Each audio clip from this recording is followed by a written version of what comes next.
Hi, good morning. പുതിയ പുതിയ വിശേഷങ്ങൾക്കായി എല്ലാ കൂട്ടുകാർക്കും സ്വാഗതം. എല്ലാവരും സുഖമായിട്ടിരിക്കുന്നു എന്ന് വിശ്വസിക്കുന്നു. എന്തായാലും ഋഷിയാണെങ്കിൽ ഇസവല്ലയും കെവിനും പറഞ്ഞതിന് പ്രകാരം അരുന്ധതിയോട് പറയുന്നുണ്ട് ചന്ദ്രോത്ത് വീട്ടിലേക്ക് പോകണമെന്ന്. അങ്ങനെ അരുന്ധതി രണ്ടും കൽപ്പിച്ച് ചന്ദ്രോത്ത് വീട്ടിൽ വരുമ്പോൾ പ്രഭാവതി അവിടെയുണ്ട്. വളരെയധികം സ്നേഹത്തിൽ പ്രഭാവതി അരുന്ധതിയെ സ്വാഗതം ചെയ്യുന്നു. അതിന് കാരണമുണ്ട്. അവരാണെങ്കിൽ ബദ്ധശത്രുക്കളായിരുന്നെങ്കിലും കുറച്ച് ദിവസം മുൻപ് അരുന്ധതിയെ മരണത്തിൽ നിന്ന് രക്ഷപ്പെടുത്തിയത് പ്രഭാവതിയായിരുന്നു. പ്രഭാവതിക്ക് അങ്ങനെ അവരോട് എന്തെങ്കിലും വിരോധമോ വൈരാഗ്യമോ ഉണ്ടായിരുന്നെങ്കിൽ അവർ ഉറപ്പായിട്ടും അവിടെ വഴിയിൽ അരുന്ധതി ഉപേക്ഷിച്ചിട്ട് പോകുമായിരുന്നു. പക്ഷേ എന്തോ ഋഷി മരിച്ചത് തൻ്റെ മകൻ്റെ കൈകൊണ്ടാണല്ലോ എന്നോർത്തിട്ടായിരിക്കണം പ്രഭാവതി അന്ന് അരുന്ധതിയുടെ ജീവൻ രക്ഷിക്കുന്നത്. അതുകൊണ്ട് തന്നെ അരുന്ധതിക്കും പ്രഭാവതിക്കും ഇടയിലുള്ള മഞ്ഞ് ഉരുക്കി തീർന്നു. അങ്ങനെയാണെങ്കിലും ഋഷി എന്ന് പറഞ്ഞാൽ അരുന്ധതിക്ക് ഭ്രാന്ത. ഇനി താൻ അവിടെ പോയില്ല എങ്കിൽ ഉറപ്പായിട്ടും എവിടെയെങ്കിലും പോയി കളയും എന്നൊക്കെ ഇവിടെ ഭീഷണി മുഴക്കിയതുകൊണ്ട് ഋഷിയുടെ വാക്ക് അനുസരിച്ചുകൊണ്ട് മാത്രമാണ് അരുന്ധതി വരുന്നത്. ആ സമയത്ത് പ്രഭാവതി ഇരിക്കുക എന്നൊക്കെ ഇങ്ങനെ പറയുന്നുമുണ്ട്. ഞാനിവിടെ വന്നത് നിങ്ങളെ സോപ്പിടാനോ നിങ്ങളുടെ ക്ഷണം സ്വീകരിക്കാനോ ഒന്നുമല്ല. എനിക്ക് ചില ചോദ്യങ്ങൾക്ക് ഉത്തരം വേണം. അതിനുവേണ്ടി മാത്രമാണ്. ഇവിടെ ആരൊക്കെയുണ്ട്, എല്ലാവരെയും ഇങ്ങോട്ട് വിളിച്ചു വരുത്തെന്ന് പറയുന്നു. ആ സമയത്ത് പ്രഭാവതി പറയുന്നുണ്ട്, അരുന്ധതി ഒന്ന് ഇരിക്കൂ, ഒന്ന് കൂളാവൂ, ഞാൻ പറയട്ടെ. വേണ്ട, കൂടുതലൊന്നും പറയണ്ട. എനിക്ക് ചന്ദ്രോത്തുകാരോട് എല്ലാവരോടുമായി ചില പ്രധാനപ്പെട്ട കാര്യങ്ങൾ സംസാരിക്കാനുണ്ട്. എല്ലാവരെയും വിളിക്ക്. അപ്പോഴാണ് ദേവികയും അങ്ങോട്ടെത്തുന്നത്. ആഹാ, MLA ഇവിടെ തന്നെ ഉണ്ടായിരുന്നോ എന്നൊക്കെ അരുന്ധതി ചോദിക്കുന്നുണ്ട്. ഞാൻ എൻ്റെ വീട്ടിൽ തന്നെയുള്ളത്, പിന്നെ ഒരു അത്യാവശ്യം ആയതുകൊണ്ട് വന്നതെന്ന് ദേവിക പറയുന്നു. അല്ല, എൻ്റെ മകൻ്റെ തിരോധാനത്തെ പറ്റി ഒരു കേസ് ഞാൻ ഫയൽ ചെയ്തിട്ടുണ്ടായിരുന്നു. എന്നിട്ട് എന്തായി കാര്യങ്ങൾ? നിങ്ങളെല്ലാവരും കൂടെ ചേർന്നിട്ട് പോലീസുകാരടക്കം എല്ലാവരും ഇരുട്ടിൽ തപ്പാണ്. എൻ്റെ മകനെ കാണാതായിട്ട് ഇത്രയും ദിവസമായിട്ടും ഒരു തുമ്പ് ഉണ്ടായിട്ടില്ലല്ലോ എന്നൊക്കെ ഇങ്ങനെ പറഞ്ഞ് അരുന്ധതി അവിടെ കിടന്ന് ഷോ കാണിക്കുകയാണ്. എല്ലാം ഉള്ളിലടക്കി പിടിച്ചാണ് അരുന്ധതി ഇത്രയൊക്കെ കാര്യങ്ങൾ പറയുന്നത്. അതിൽ കുറ്റബോധം ഉണ്ടെങ്കിലും ഋഷിയുടെ കാര്യങ്ങൾ ഓർത്തു മാത്രം അരുന്ധതി അവിടെ കിടന്ന് ഭയങ്കരമായിട്ട് ദേഷ്യം പിടിക്കുകയാണ്. അപ്പോഴേക്കും ദേവിക പറയുന്നുണ്ട്, മാഡം, കേസുമായിട്ട് ഞങ്ങൾ മുന്നോട്ട് പോയിക്കൊണ്ടിരിക്കുകയാണ്. പക്ഷേ പ്രധാനപ്പെട്ട തെളിവുകളൊന്നും കിട്ടിയിട്ടില്ല. ആ സമയത്ത് പ്രഭാവതി ദേവിക ഒന്ന് നോക്കുന്നുമുണ്ട്. അപ്പോഴേക്കും അരുന്ധതി പറയുന്നുണ്ട്, അതിലിനിപ്പോൾ എന്ത് തെളിവാണ് കിട്ടാനുള്ളത്? അരിയാഹാരം കഴിക്കുന്ന എല്ലാവർക്കും അറിയാം ഋഷിയെ കാണാതായിട്ടുണ്ടെങ്കിൽ അതിൻ്റെ പിന്നിലുള്ളത് ഈ വീട്ടിലുള്ളവർ തന്നെയായിരിക്കും. കുറച്ച് ദിവസം മുൻപ് ഋഷി വഴിയിൽ വെച്ചിട്ട് പ്രഭാവതിയായിട്ട് ഉടക്കിയിരുന്നു.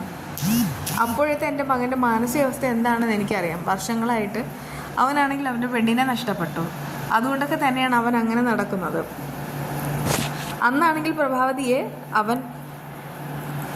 അവൻ്റെ മനസ്സിലുള്ള സങ്കടം കൊണ്ട് എന്തൊക്കെയോ പറഞ്ഞു. പക്ഷേ നിങ്ങളെല്ലാവരും കൂടെ ചേർന്നിട്ട് എൻ്റെ മകനെ അങ്ങ് ഇല്ലാതാക്കി. പ്രഭാവതി ഭയങ്കര സങ്കടത്തിൽ നിൽക്കുകയാണ്. ഇവർ സത്യങ്ങളെല്ലാം മനസ്സിലാക്കി വന്ന് പേടിച്ച് നിൽക്കുന്നുമുണ്ട്. അപ്പോഴേക്കും അരുന്ധതി പറയുന്നുണ്ട്, എവിടെ നന്ദൻ? എനിക്ക് അവനെ കാണണം. കാരണം അവനറിയാതെ എൻ്റെ മകന് ഒന്നും സംഭവിക്കില്ല. അല്ലെങ്കിൽ തന്നെ എൻ്റെ മോൻ എന്നെ എപ്പോഴും വിളിക്കാറുള്ളതാണ്. എനിക്ക് ലോകത്ത് ഏക അവകാശം എന്ന് പറയുന്നത് എൻ്റെ മകനാണ്. അവൻ എപ്പോഴും എന്നെ വിളിക്കാറുണ്ട്. ഞാനും വിളിക്കാറുണ്ട്. പക്ഷേ ആ കോണ്ടാക്റ്റ് പോലും നഷ്ടപ്പെട്ടിരിക്കുന്ന ഒരവസ്ഥയാണ്. എന്തായാലും എൻ്റെ മകൻ എന്താ സംഭവിച്ചതെന്ന് ഞാൻ നന്ദുവിനെ കൊണ്ട് തന്നെ പറയിപ്പിക്കും. അത് കേട്ട് പ്രഭാവതി പറയുന്നുണ്ട്, അതിപ്പോൾ നന്ദു എൻ്റെ ശബ്ദം കേട്ടാൽ ഇറങ്ങി വരില്ല അല്ലേ? ഞാൻ അങ്ങോട്ട് പൊക്കോളാം. കാരണം ആവശ്യം എൻ്റേതാണ്. എനിക്ക് എൻ്റെ മകനെ കണ്ടുപിടിച്ചാൽ മതിയാവൂ. ദേവിക പറയുന്നുണ്ട്, മാഡം, ഞാനൊന്ന് പറയട്ടെ. വേണ്ട, കൂടുതലൊന്നും പറയണ്ട. അല്ല, ഇവിടെ നിന്ന് നിങ്ങളുടെ ഒരു ബന്ധു ഉണ്ടല്ലോ, ജഡ്ജി, അദ്ദേഹമാണെങ്കിൽ അവിടെ വന്നിട്ടുണ്ടായിരുന്നു. എന്നിട്ട് എനിക്കൊരു പൊള്ളയായ വാഗ്ദാനവും തന്നു, എൻ്റെ കേസ് അന്വേഷിക്കാമെന്ന്. അങ്ങനെ അയാൾ ഉറപ്പ് പറഞ്ഞാൽ ഞാൻ മര്യാദയ്ക്കിരിക്കുമെന്നാണ് അയാളുടെ വിചാരം. പക്ഷേ ഇനിയാണ് ഈ അരുന്ധതിയുടെ യഥാർത്ഥ മുഖം നിങ്ങളെല്ലാവരും കാണാനായിട്ട് പോകുന്നത്. നിങ്ങളെല്ലാവരും കൂടെ തന്നെയല്ലേ കാര്യങ്ങൾ അറിയാനായിട്ട് അയാൾ അങ്ങോട്ട് അയച്ചത്? അത് കേട്ട് പ്രഭാവതി പറയുന്നുണ്ട്, അല്ല, ഹരിയേട്ടനാണെങ്കിൽ സ്വന്തം ഇഷ്ടപ്രകാരം തന്നെയാണ് അരുന്ധതിയുടെ വീട്ടിൽ വന്നത്. അരുന്ധതിയെ വ്യക്തിപരമായിട്ട് സഹായിക്കാൻ ആഗ്രഹമുണ്ടെന്ന് ഞങ്ങളോട് പറയുകയും ചെയ്തു. ഞങ്ങൾ തന്നെയാണ് പറഞ്ഞത് എന്തായാലും സഹായിക്കുന്നത് നല്ലതാണെന്ന്. എന്തായാലും അരുന്ധതിക്ക് ഒരു ദ്രോഹം ചെയ്യാനായിട്ട് ഞങ്ങൾ ആഗ്രഹിക്കുന്നില്ല. ഋഷി എവിടെ ആയാലും തിരിച്ചു വരും. അരുന്ധതി കാത്തിരിക്കൂ. അത് കേട്ടിട്ട് അരുന്ധതിയുടെ കണ്ണ് പുകയാണ്. എന്നിട്ടിങ്ങനെ ദേഷ്യത്തെ പറയുന്നുണ്ട്, എനിക്കാണെങ്കിൽ ആ നന്ദനെ കാണണമെന്ന്. അപ്പോഴേക്കും പ്രഭാവതി കണ്ണുകൊണ്ട് ദേവികയുടെ ആംഗ്യം കാണിക്കുന്നുണ്ട്. അതായത് നന്ദനും പിന്നെ ഈ അരുന്ധതിയും തമ്മിൽ കണ്ടു കഴിഞ്ഞാൽ മിക്കവാറും നന്ദൻ സത്യങ്ങളെല്ലാം തുറന്നു പറയും. അതോടുകൂടെ എല്ലാം തകരും. ആ സമയത്ത് ദേവികയും ഒന്നും പറയാനാവാതെ നിൽക്കുകയാണ്. ഓ, നന്ദൻ എന്തായാലും ഇങ്ങോട്ട് വരില്ലല്ലോ, ഇനിയിപ്പോൾ ഞാൻ ഒരു കാര്യം ചെയ്യാം, അങ്ങോട്ട് പോയി കാണാമെന്നൊക്കെ പറഞ്ഞിട്ട് അരുന്ധതി നേരെ നന്ദൻ്റെ അടുക്കിലേക്ക് പോവുകയാണ്.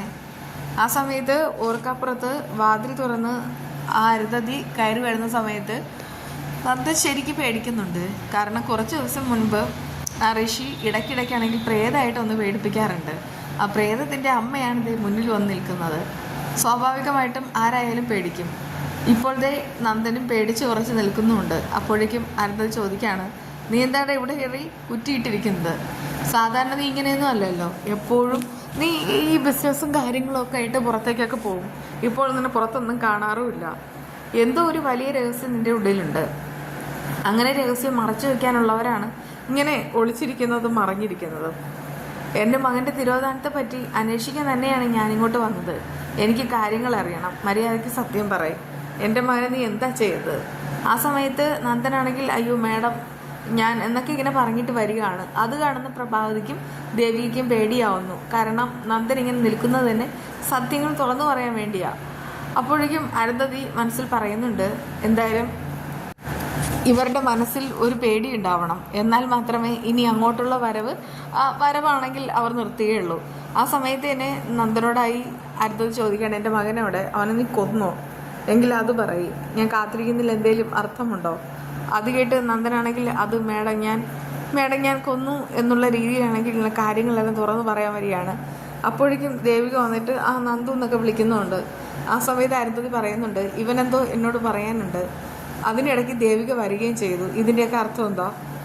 ദേവിക ഒന്ന് പുറത്ത് നിൽക്ക്, എനിക്ക് നന്ദനോടൊന്ന് സംസാരിക്കണം. അത് കേട്ട് ദേവിക പറയുന്നുണ്ട്, എന്തായാലും മേഡം വന്നതിൻ്റെ ഉദ്ദേശമല്ല എനിക്കറിയാം, പക്ഷെ നിയമപരമായിട്ട് കാര്യങ്ങളെല്ലാം മൂവ് ചെയ്തുകൊണ്ടിരിക്കുകയാണ്. അതിനിടയ്ക്ക് ഇവിടെ വന്നിട്ട് നന്ദുവിനെ ടോർച്ചർ ചെയ്യാൻ മേഡത്തിന് യാതൊരുവിധ അവകാശവും ഇല്ല. എന്തായാലും മേഡം പോകണം. ഞാനാണെങ്കിൽ എൻ്റേതായ രീതിയിലൊന്ന് അന്വേഷിക്കുന്നുണ്ട്. അത് കേട്ട് അരുന്ധതിക്ക് ദേഷ്യമാണ്. എന്തായാലും നീയാണെങ്കിൽ തനി MLAയുടെ സ്വഭാവക്കാരിയായി മാറിക്കഴിഞ്ഞു. അതുകൊണ്ട് തന്നെ ഇനി നിന്നെ പിടിച്ചാൽ കിട്ടുകയില്ല. ആ സമയത്ത് നന്ദനാണെങ്കിൽ കാല് വീണ് എല്ലാ സത്യങ്ങളും തുറന്നു പറയാനായിട്ട് ഇങ്ങനെ പോവുകയാണ്. അപ്പോഴേക്കും അരുന്ധതിക്ക് അവൻ എന്താ പറയാൻ വന്നതെന്ന് മനസ്സിലാവുന്നു. അപ്പോഴേക്കും നന്ദൻ കാല് വീഴാനായിട്ട് പോവുകയാണ്. ആ സമയത്ത് അരുന്ധതി പറയുന്നുണ്ട്, എൻ്റെ കാലിൽ നിന്ന് ആരെയും വീഴണ്ട, പക്ഷേ എൻ്റെ മകനെ എനിക്ക് കിട്ടിയേ തീരൂ, അല്ലെങ്കിൽ ഞാനിവിടെ സത്യാഗ്രഹം ഇരിക്കും. കുറച്ച് ആൾക്കാരെ ഞാൻ വരുത്താം. എന്തായാലും നിങ്ങളായിട്ട് തുടങ്ങി വെച്ച കാര്യം ഇതോടുകൂടെ അവസാനിച്ചോണം, പക്ഷേ എനിക്ക് എൻ്റെ മകനെ കിട്ടിയേ തീരൂ. ഇനി ഞങ്ങളായിട്ട് യാതൊരു പ്രശ്നവും ഉണ്ടാക്കില്ല. നിങ്ങൾ ഞങ്ങളുടെ വഴിക്ക് വരാനായിട്ട് പാടില്ല. എൻ്റെ മകനെ തിരിച്ചു കിട്ടിയാൽ എനിക്കിതിൽ പോലെ സന്തോഷം വേറെ ഇല്ല. പ്രഭാവതിയും ഒരമ്മയല്ലേ, അതുകൊണ്ടൊക്കെ പറയാണ്, എനിക്ക് എൻ്റെ കുഞ്ഞിനെ തിരികെ വേണം. ആ സമയത്ത് പ്രഭാവതി പറയുന്നുണ്ട്, ഞങ്ങളായിട്ട് ഒന്നും ചെയ്തിട്ടില്ല, പക്ഷെ നന്ദൻ്റെ കണ്ണുകൾ എന്തോ ഒന്ന് മറയ്ക്കുന്നുണ്ട്, അതെനിക്ക് മനസ്സിലായി എന്നൊക്കെ ഇങ്ങനെ അരുന്ധതി കുറ്റം കണ്ടുപിടിച്ചതുപോലെ പറയുന്നുമുണ്ട്. വിശേഷമായി കാണാം. ബൈ.